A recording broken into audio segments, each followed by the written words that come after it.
Right, so hopefully we've got used to the interface now. It's time to start putting in some actual objects. So what you got, most of your work is going to be done on this right hand side over here. What you should be able to see, if you've got this panel here, it's called the create panel.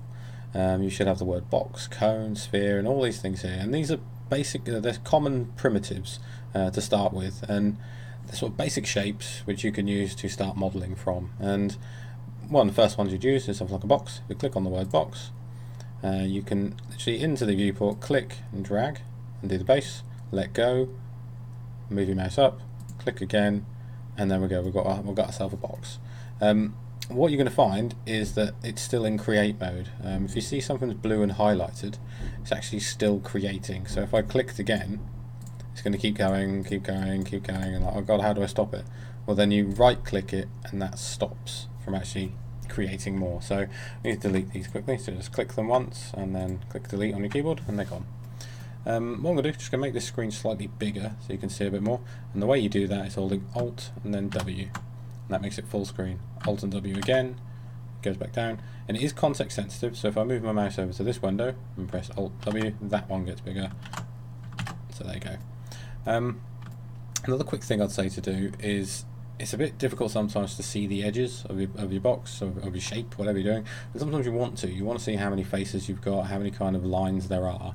And a quick shortcut again is F4, and F4 sort of edge faces. And you can click this here up the top. I remember it says realistic, edge faces. I can change to shaded, and that's actually quite nice. Actually, it gets rid of some of the shadows. But there we are. So shaded, edge faces, and leave it like that. It does assign a random colour to whatever you're making, and some colours are better than others than seeing. So if you're struggling maybe seeing the lines like we are here, if you click the box and over here you change the colour, I might change it to a bit of a lighter one, something like this, and say OK. There we go, it's a bit cleaner. You can actually see the white lines now. Okay, so what do? We've made a box, congratulations. If we go over here now, on to the right of the create panel is the modify panel. If I click on that, you can then see you've got length, width and height. So I can actually scroll up and down here, change the length, change the width and change the height, and I can, you can directly type in. It's nice to get nice round numbers, and you can change these to actually be proper units, centimeters, meters, feet, whatever.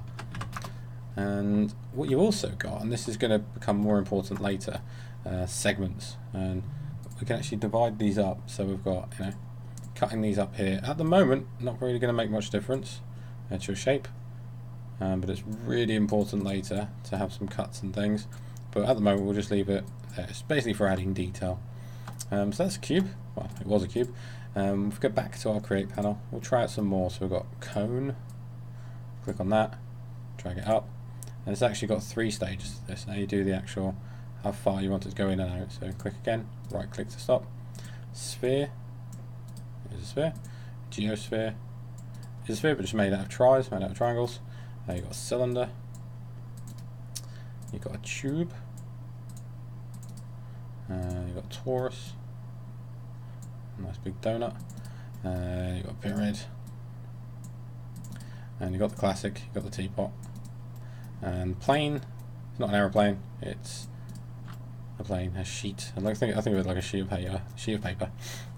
All of these though, and again, this is something to mess about with and have a look at, because they're all you can make them very different to what we've just created with the default settings. So if I take, I don't know, the sphere, and have a look at its modify panel, I can actually I can change its radius, so how big it is, how many segments, and this is really important. So it's still a sphere, I can bring that right down. Still a sphere, still looks okay. You might not want that much detail, an 8-sided sphere. You can get something quite different there. It's like a little Lego head or something. Hemisphere is really useful as well. If we drag this up, what it'll do, it'll cut it. It's not actually going to have a hole at the bottom, it actually flattens that bottom. 0.5 would be half. Oops. 0.5, there we go. That'll be half of it, and you got sort of half a circle, or half a sphere, and I can up that again if you want it rounder or lower. And again, you get a very different shape to what we started with. Let's try a different one, like cone. So cone's got different radius. That should be the base. Another one. You can set the height as well on this one. Again, height segments. And again, if you don't need it, we'll talk about this a bit later, but polygon count's kind of important. Like your shape, with if I made this up to like 88 lines here, there's actually no difference in the quality of that shape, but it's a lot busier. There's a lot more faces, so it's quite an expensive model to use. So if I bring that all the way back down again, no quality change at all. I'm going to even have it just to 1. So be wary of that when you make any models. Cap segments is if you want some lines on the top. And there. Bring it down. And again, sides makes the big difference.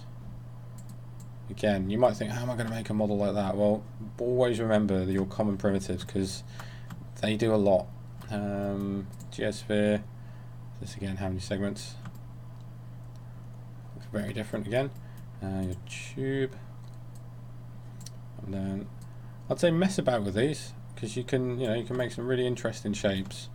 The pyramid is one that just stays pretty much the same. Teapot's good fun. You can change out the body, turn it on and off, handle and spout, take the lid off. Okay. Again, sides on this, very different shapes. So I'd spend some time messing about with these shapes, moving them around. So W for move. I didn't actually even say about that, did I? That's terrible. W for move, or you can select it up here. That allows you to move along different axes. E for rotate, or you click this one and rotate it around, and R for scale. And there you are. Let's change. You can click and hold, you get different types of scale. And again, so we can scale across there, up and down. Give that a go, mess about with them, see how we do.